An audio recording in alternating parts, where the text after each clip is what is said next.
રિપોર્ટની નકલ આજે ગુજરાત હાઈકોર્ટમાં રજૂ કરવામાં આવશે. મોટાભાગના ગેમ ઝોનમાં એન્ટ્રી એક્ઝિટ માટે એક જ ગેટ જોવા મળ્યો. કેટલાક ગેમ ઝોનમાં તપાસમાં ક્ષતિઓ પણ સામે આવી છે. કેટલાક ગેમ ઝોનમાં પૂરતા વેન્ટિલેશનનો અભાવ હોવાનો પણ ખુલાસો થયો. ફાયર એનઓસી વિના કેટલાક ગેમ ઝોન ધમધમી રહ્યા છે.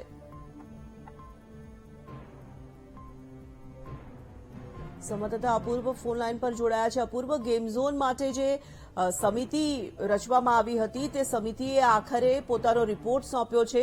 શું મહત્વપૂર્ણ બાબતો ટાંકવામાં આવી છે આ રિપોર્ટમાં?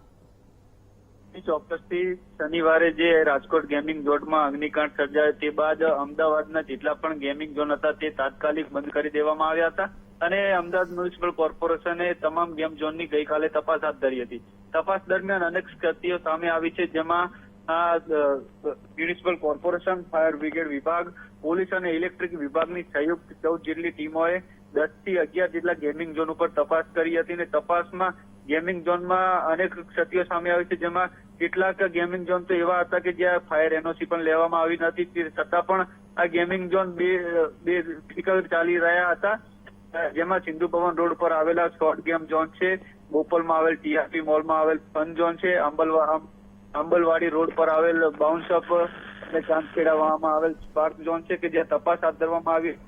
જેમાં મહત્વની વાત એ સામે આવી હતી કે અંદર જવા માટે માત્ર એક જ ગેટ હતો કે કોઈ ઇમરજન્સી સર્જાય તો અંદર રહેલા વ્યક્તિઓ બહાર નીકળવા માટેની મુશ્કેલી સર્જાય તેવી સ્થિતિ સર્જાઈ શકે છે, કારણ કે અંદર અને બહાર